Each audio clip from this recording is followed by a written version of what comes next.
इस राजस्थान की जनता के सामने इस सदन में आपने नहीं रखा। आपने ये नहीं बताया कि इन 1 लाख नौकरियों में आप संविदा पे देंगे, नरेगा में लगाएंगे, शिक्षा विभाग में लगाएंगे, चिकित्सा में लगाएंगे। ये उसी तरीके की घोषणा है जैसी मोदी जी ने 15 लाख रुपए की घोषणा लोगों के लिए की थी। राजस्थान की जनता के लिए एक भीख मांगना चाहूंगा कि ऐसे शिक्षा मंत्री जो कैसे बयान बनने के बाद उनके आ रहे हैं, कभी कह रहे हैं उल्टा लटका दूंगा, कभी डीएनए टेस्ट करा रहे हैं, कभी किसी के पिताजी का पता मांग रहे हैं, और अकबर का नाना कौन था, ऐसे ऐसे शब्द आने के बाद उन्होंने आप राजस्थान की जनता के सामने रखे हैं। इस राजस्थान की जनता का, इन बच्चों के भविष्य को आप सुरक्षित करें। एक अलग डिपार्टमेंट आप मदन दिलावर जी के लिए बना दें ताकि वो बयान देते रहें और आप उनका पक्ष लेते रहें। महोदय, मछलियां पकड़ी अब तक, हम ये कह रहे हैं कि हम भी शामिल है तो गिरफ्तार करो। सिर्फ नारे और भाषणों से, जिस वजह से आप लोग सत्ता में आए हो, जो पेपर लीक के मामले में आप लोग मुद्दा बनाकर सत्ता में आए हो, आपने प्रदीप पाराशर को पकड़ा है, लेकिन उसको नौकरी पे, उस जगह ड्यूटी पे देने वाला कौन था? और मुझे पता है कि वहां तक आपकी जांच नहीं जाएगी। समय नहीं हुआ सभापति महोदय, 2 मिनट बच रहे, मैं लगा के पढ़ रहा हूँ आगे। पूरा हो गया, मेरा 2 मिनट बच रहे हैं, मैं 7 मिनट 5 ही मिनट हुए हैं। माननीय सभापति महोदय, 3 घंटे वित्त मंत्री जी ने बजट पढ़ा और हर कोई सदस्य इस उम्मीद में बैठा था कि अब कुछ ना कुछ उनके लिए घोषणा होगी, उनके सेक्टर को मिलेगा, इस राजस्थान को नया कुछ मिलेगा।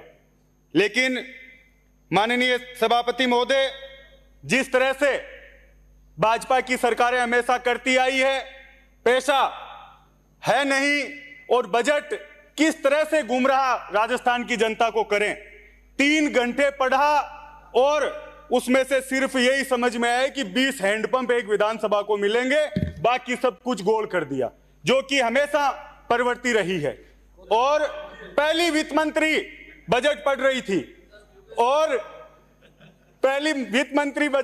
थी और जैसा इससे पहले सदस्यों ने कहा, इनकी यशस्वी पूर्व मुख्यमंत्री, पहली महिला मुख्यमंत्री इस राजस्थान की, जिनका डरी जबान से कुछ सदस्य नाम ले रहे थे, वो सदन में मौजूद नहीं थी। सभापति महोदय, इससे बुरा कुछ हो नहीं सकता। और मेरे से पूर्व सदस्य ने कहा कि कबीरा का एक दुआ पढ़ा कि 2 पार्टों के बीच में जो आ गए वो बचा नहीं, लेकिन आपके तो पार्ट 3-3 हो रहे हैं। आप जरूर बच के रहना, किसी पार्ट के नीचे आप लोग नहीं आ जाएं। सभापति महोदय, इस बजट में सिर्फ मोदी जी और भजन लाल जी, इन 2 शब्दों के अलावा मुझे लगता है कि कुछ भी इस राजस्थान की जनता के लिए नहीं था। माननीय सभापति महोदय, शिक्षा को लेकर बजट जो हमेशा से एक इस राजस्थान के लिए एक अच्छी मिसाल पेश हुआ, उस बजट में शिक्षा का नाम ही हटा दिया गया, उसको युवा विकास एवं कल्याण के साथ शामिल कर दिया गया। 1 लाख नौकरियों की घोषणा आप लोगों ने की और उसमें से कोई वर्गीकरण इस राजस्थान की जनता के सामने इस सदन में आपने नहीं रखा। आपने ये नहीं बताया कि इन 1 लाख नौकरियों में आप संविदा पे देंगे, नरेगा में लगाएंगे, शिक्षा विभाग में लगाएंगे, चिकित्सा में लगाएंगे। ये उसी तरीके की घोषणा है जैसी मोदी जी ने 15 लाख रुपए की घोषणा लोगों के लिए की थी। तो ये इस तरह की एक जो चाल चरित्र भारतीय जनता पार्टी का रहा है कि गुमराह जनता को कर दो, 1 लाख नौकरियां देंगे, उसका वर्गीकरण भी तो बताते कि इस विभाग में देंगे, अब देंगे, कब देंगे। और सभापति महोदय, आपके माध्यम से मैं इस राजस्थान की जनता के लिए एक भीख मांगना चाहूंगा कि ऐसे शिक्षा मंत्री जो कैसे बयान बनने के बाद उनके आ रहे हैं, कभी कह रहे हैं उल्टा लटका दूंगा, कभी डीएनए टेस्ट करा रहे हैं, कभी किसी के पिताजी का पता मांग रहे हैं, और अकबर का नाना कौन था, ऐसे ऐसे शब्द आने के बाद उन्होंने आप राजस्थान की जनता के सामने रखे हैं। इस राजस्थान की जनता का, इन बच्चों के भविष्य को आप सुरक्षित करें। एक अलग डिपार्टमेंट आप मदन दिलावर जी के लिए बना दें ताकि वो बयान देते रहें और आप उनका पक्ष लेते रहें। जिस तरीके से आदिवासियों के लिए उनके शब्द थे, माननीय सभापति महोदय, इससे पहले कोई भी शिक्षा मंत्री इस तरीके के बयान नहीं देखे गया।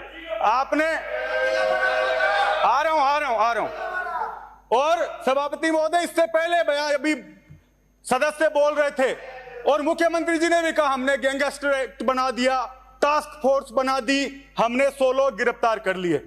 सभापति महोदय, मछलियां पकड़ी अब तक, हम ये कह रहे हैं कि हम भी शामिल है तो गिरफ्तार करो। सिर्फ नारे और भाषणों से जिस वजह से आप लोग सत्ता में आए हो, जो पेपर लीक के मामले में आप लोग मुद्दा बनाकर सत्ता में आए हो, आपने प्रदीप पाराशर को पकड़ा है, लेकिन उसको नौकरी पे उस जगह ड्यूटी पे देने वाला कौन था?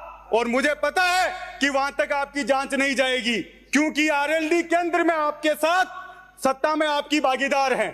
तो सभापति महोदय, न्याय जो वादे आप लोग करके आए हो, जो लोग नारे आप लोग देकर आए हो, उन पर भारतीय जनता पार्टी काम करे। सभापति महोदय, इस बजट को वित्त मंत्री जी और मुख्यमंत्री जी खड़े होकर राजस्थान की जनता से माफी मांगकर शुरू करते तो मैं समझता हूं कि वो न्याय इस जनता के साथ करते। 50 साल में पहली बार सभापति महोदय, जो बिजली की स्थिति रही, 20-20 घंटे गांव में कटौती और 4 घंटे भी जो बिजली आ रही थी उसमें वोल्टेज नहीं थे। तो जिस तरीके की व्यवस्था आपने दी, बिजली में आप पूर्णतया फेल। किसी सरकार के खिलाफ आंदोलन बनने में 1-2 साल लगते हैं, पहले महीने में लोग आपके खिलाफ आ गए। पानी बिजली को लेकर जो स्थिति आप लोगों की रही, वो राजस्थान की जनता ने आपको लोकसभा में उसका उत्तर दिया।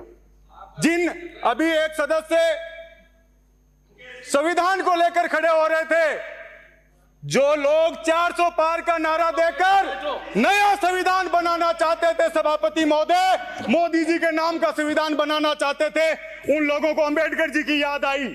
यह मैं समझता हूं कि इस जनता ने करके दिखाया। और जो 400 पार नया संविधान जो नारा दे रहे थे सभापति महोदय, उनके कान के पास से निकली है, केवल पार हुए, 400 पार नहीं हो पाए।